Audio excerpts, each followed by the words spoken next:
Oh, I see Papa. I see Papa.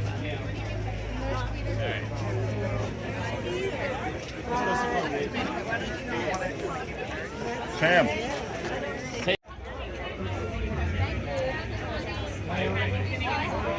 I'm expecting the worst, but let's hope. We also read this as like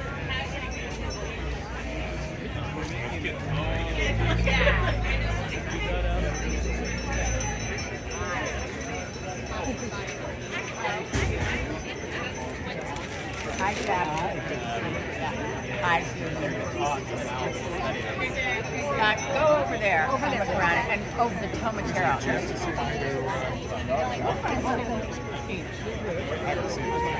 Lisa. Oh, wait a minute. Mary, could I get a bottle of water? Thank you. Sorry. What? When you get a chance, could you speak a few words? After. Thank you. Like a big one? Yeah, that's my next door neighbor moved to Brazil. They gave me an air fryer, a Eureka vacuum cleaner. Yeah, because I've got A good guess. Yeah.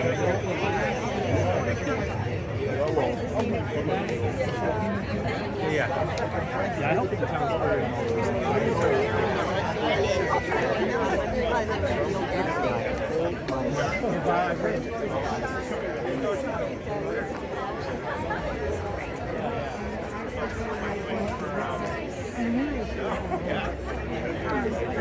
I have to record this. Excuse me. Excuse me.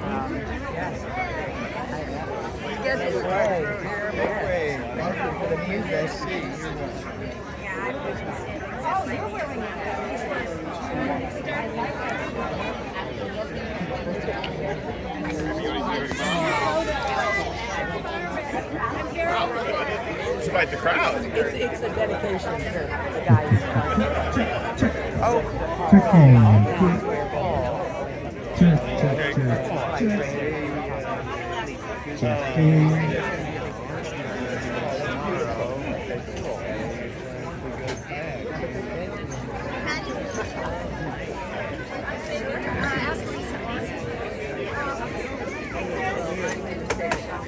neighbors. I'm Leslie Crawford, and this is Paula Benton. 21 years ago, we gave a neighborhood bookstore, and I would see him around the neighborhood with this gorgeous tow-haired. Is that what they say? Tow. That little boy over. Where is he? Anyway, so I approached him and said, "What do we do? Something's going on with his health food store up the street. Something's not right." They shut it down Labor Day weekend. So that's why we're doing it this weekend. And Peter was such a big deal, but I don't mean just like a big deal, like, I don't know, he was a big deal. He was wrote a lot of books, a law professor, but I've never actually met anybody like Peter. He walked the walk. He looked you in the eye. He taught me so much. Yeah. Is there anything you want to say? He taught me how to be a better human being. Even when we were fighting the corporation, and people would be like, "Oh, those bastards." He said, no, these are full of people. And he always talked to every person with respect and dignity and looked them in the eye. And it's what I call a true bodhisattva, here to make life better. And that's what he did. And he did it so much. We put in, it's been kind of 3 years' work, so much help with our supervisor, who's now an even bigger deal, but we'll get there, president. Anyway, we're going to have a few speakers. The program today will have a few speakers, and then we're going to, this mob will go around front. We'll do our Wizard of Oz ribbon cutting, and drinks will be, non-alcoholic drinks will be passed out for a toast, so if you can wait to drink, and then we'll have cake from Noe Valley Bakery, and celebrate Peter, whose plaque is now in the sidewalk. Yeah.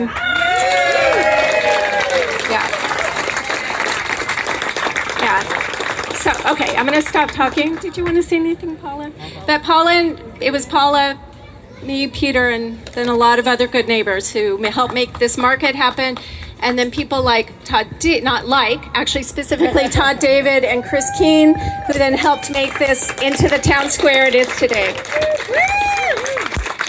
And last bit, tonight there's going to be nice weather, a Parisian cafe here with lovely music and candlelight. So we'll continue the party in the spirit of Peter. Peter would have been here dancing.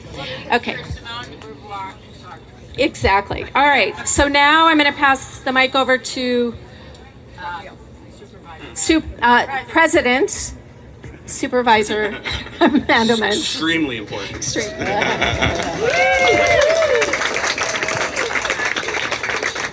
Well, hello, Noe. Good morning, Noe Valley.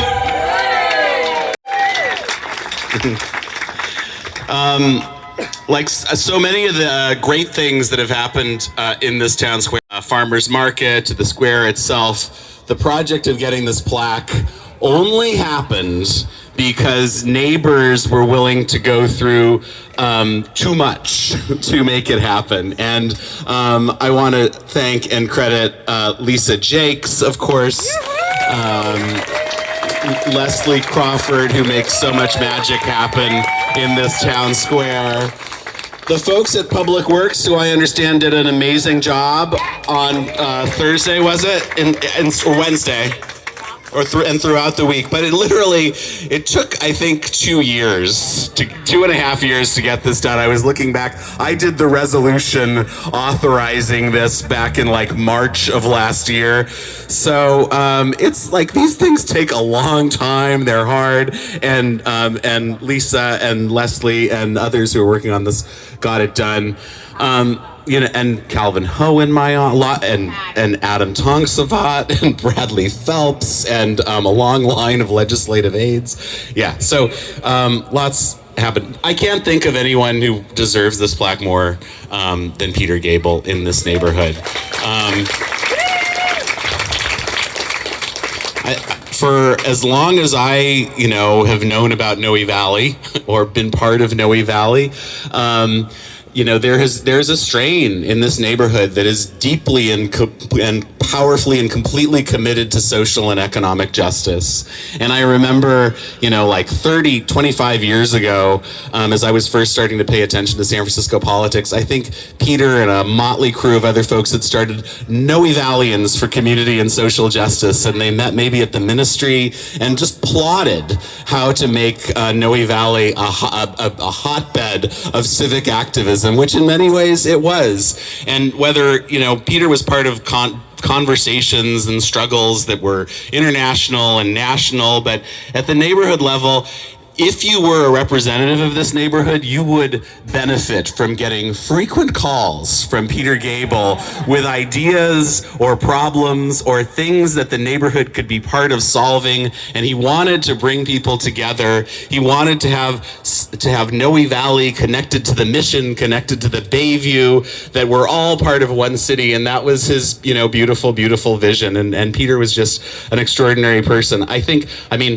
Young, pretty left of center Raphael Mandelman running for supervisor in 2010 against Scott Wiener benefited from having Peter Gabel's social and economic justice commitments supporting me. But when I was then elected to the community college board, he and Lisa, as soon as it was clear that City College was under threat, they were calling me constantly.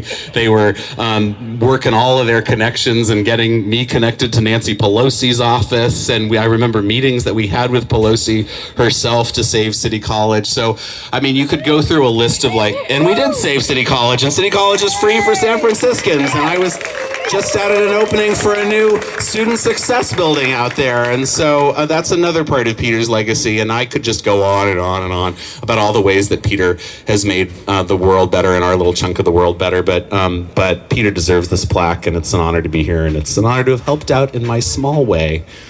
And I think, do I get to introduce Roberta Achtenberg, former supervisor Was it Jesse Helms who called you a damn lesbian when you were up for nomination to be a undersecretary, deputy secretary at HUD? And it's a tremendous honor to follow in Roberta Achtenberg's footsteps on the Board of Supervisors. And give it up for glass ceiling shatterer and your neighbor, Roberta Achtenberg. Isn't he darling? I didn't always think the world of him, but I was persuaded by Peter Gabel, and he wasn't wrong. Anyhow, it's good to be here among our neighbors. I knew and loved Peter Gabel for 50 years. See you, Aura. We were dear friends, I'd like to think.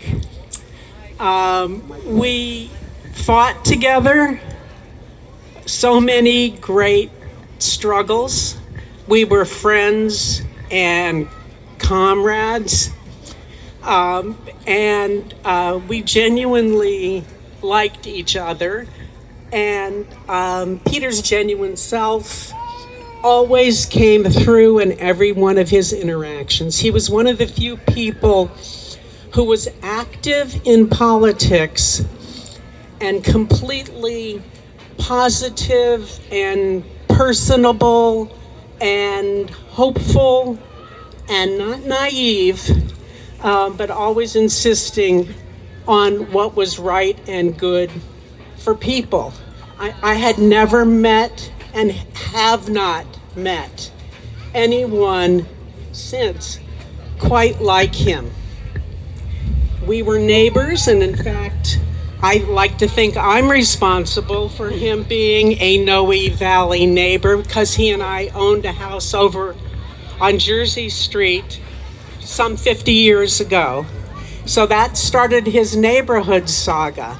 But perhaps more importantly for your information, I'd like to refer to Peter's New College years, because they were so radical and so impactful and so loving and so institution building that his accomplishments through New College and all of the people whose lives were touched, and there are many, many thousands, a few of them sitting right here and standing in the audience.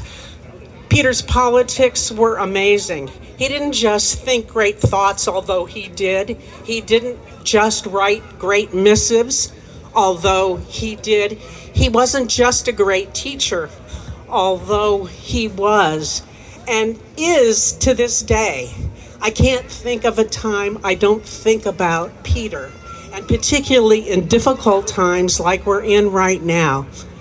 I think about Peter and what I could learn from what we struggled through, and the questions I still have that somehow I wish he could help me answer.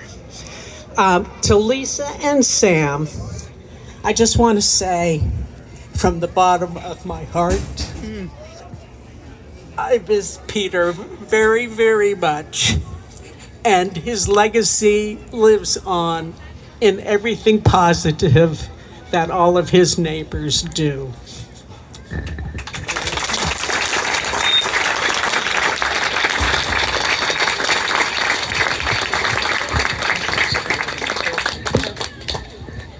Hi, you guys. I'm Lisa. Whoops, can you hear me? Yes. Okay. 2 minutes each, but I might break that rule, which is my right as the organizer.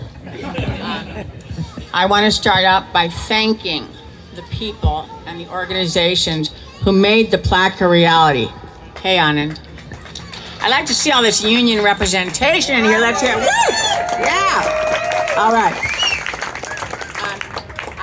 I have a list. It will take 5 minutes to read, everybody.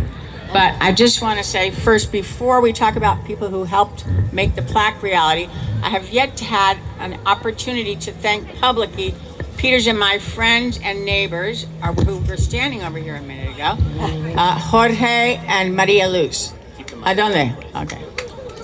Oh, there you are. When Peter passed, they added him to their Dia de los Muertos altar and invited me for years to go and accept their kindness and generosity and hear each other's memories of Peter, and it was extremely helpful. You mean because it'll hold me still? Okay, I don't usually use a mic because I'm on a bullhorn, but so let me just take a crack at this. The friends, neighbors, vendors, and customers of this market gave and gave and gave when we started a fundraiser for this project. And we got to about 12 grand, I think. And I thought, oh God, I don't want to go back to them and ask for more money. I'm going to ask the New College Law School alums. Boom. And they came through, all of them Peter's students. And they got us to 15 grand, and that's why we could do this project. Then the Foundry, Artwork Foundry in Berkeley, everybody remember it because there are going to be a lot of plaques in the sidewalks going forward. They're the ones. They did a great job. The image itself was created by a friend of Peter's named Cynthia Travis, who worked very hard on it and who died almost 3 months ago and couldn't be here today. It was really a bummer. The photograph in the image was done by Peter's friend, student, and roommate, Kathy Gutierrez, who's videoing. Oh, hi. Hey, Kath. So those are just a few of the people who helped make this happen, and I will absolutely forget people, so forgive me. Hi, Calvin. You remind me where I was and how to push through. Vince Courtney, a leader of the Laborers Union number, tell me you guys who are out in the crowd, and his members, 261, I think. My child keeps prepping me.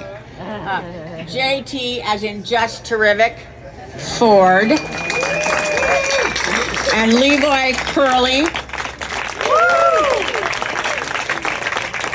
They were assisted by a brother from the Teamsters. His name is Art Budd. He's from Teamsters Local 853. I'd like to touch on one of the things I most appreciated about him, which is he had what appeared to be very complex ideas, and I was not clear on them. And then he started a public speaking about them. And you're sitting there going, getting mesmerized, and it's like, oh yeah, that makes sense. I knew that already. That's not new. Why didn't you just say that before? And all of a sudden you get what he's talking about, and what he's talking about is that we can do anything.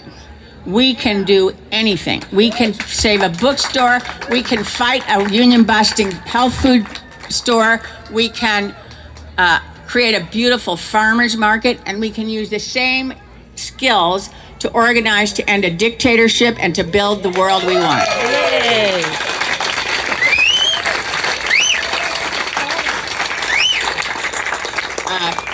So whenever you walk by the plaque, just remember his optimism and that it's possible. Anything is possible. Thanks, you guys.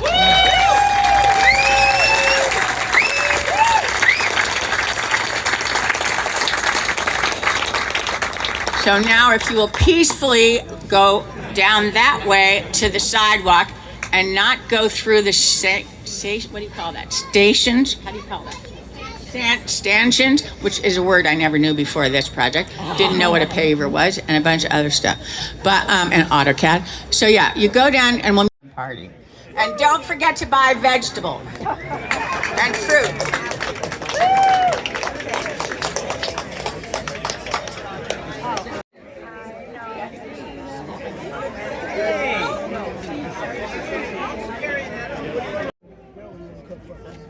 Why don't we unveil and then, is that all right?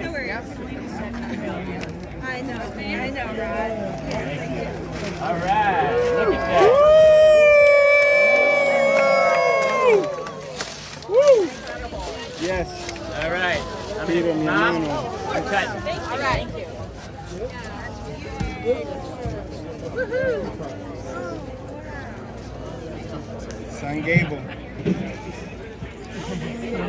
Get that coffee. Brother, in his honor, long live Peter Gabel.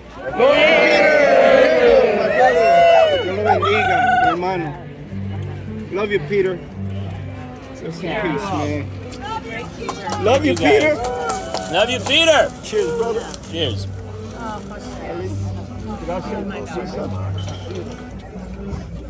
Okay, let's eat and first.